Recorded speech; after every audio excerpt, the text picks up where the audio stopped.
Immortality is typically something reserved for gods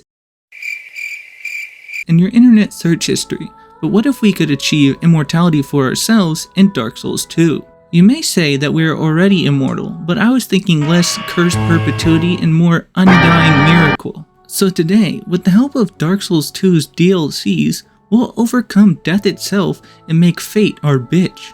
Before we get into the video, I'll quickly explain the plan. First, I'll prepare by setting up my character, and then unlocking the Sunken King and Old Iron King DLCs. We'll grab two items, Denial and the Crown of the Old Iron King, which when combined will allow us to achieve our immortality.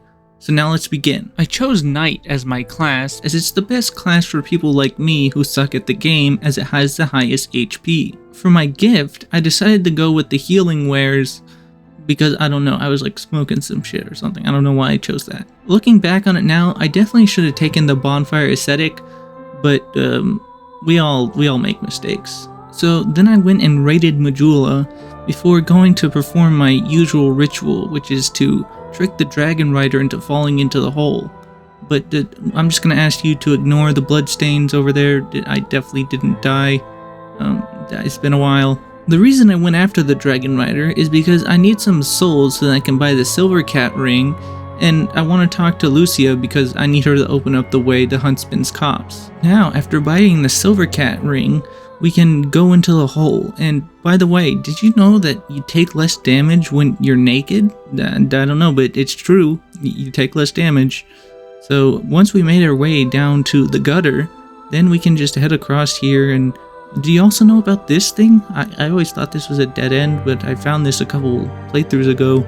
You can just like smash through this wall right here in the gutter. Once we make it down in the Black Gulch, then I just had to open up this way with the Fragrant Branch of Yore.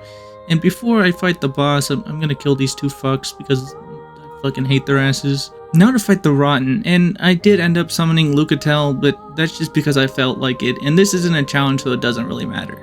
After the Rotten was dead, I did try and kill the Hidden Giants, but I couldn't yet, so I'll come back for their asses later.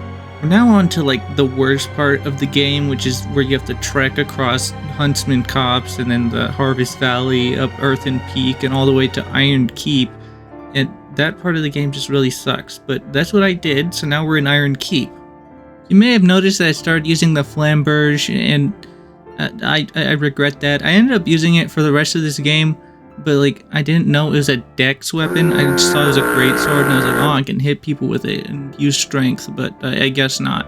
I then killed the Old Iron King, but I didn't get it recorded, so I used the bonfire aesthetic that I bought from the big boob lady, and I did that just for you guys. I killed him again so I could get it on camera.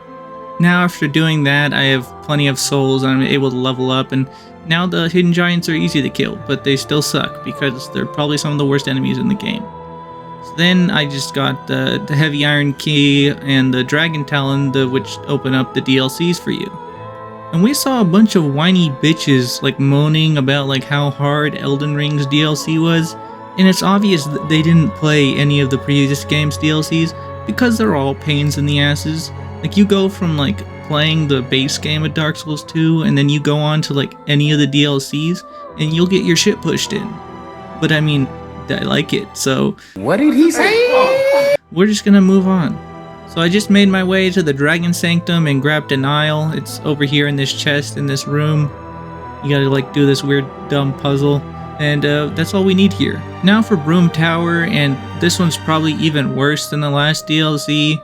But I'll make my way to the bottom. Just make sure you don't use all the smelter wedges or you're gonna end up fucked. Oh! So after I killed him, then we get the Old Iron King's crown.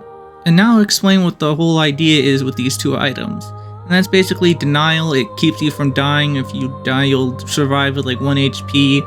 And it lasts 4 minutes. But the Old Iron King's crown has a special ability that refreshes 10% of your spell casts every 2 minutes, and because it rounds up, you'll get 1 more casting of Denial every 2 minutes, so that's obviously shorter than 4 minutes. You'll just have infinite casts of Denial, so you can just survive forever. I made this little build right here, it's long-lasting build. It has like the Butcher's Knife, which heals you, the Restoration Ring, Oh, and this shit's hilarious. I just saw this shit on the wiki, and I was like, I just busted my shit. Like, it's the charred Lois set, and the regular Lois set apparently only heals you if you're a woman. I just found that hilarious.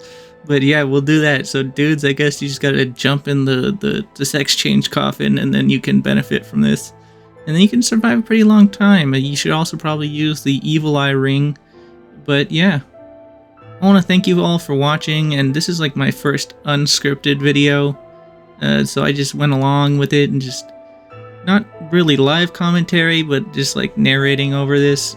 So let me know how I did, and if this sucked, then I'll probably just go back to doing scripted videos. And I want to try to do some live commentary, but I don't know if my PC can handle it. It already wants to explode.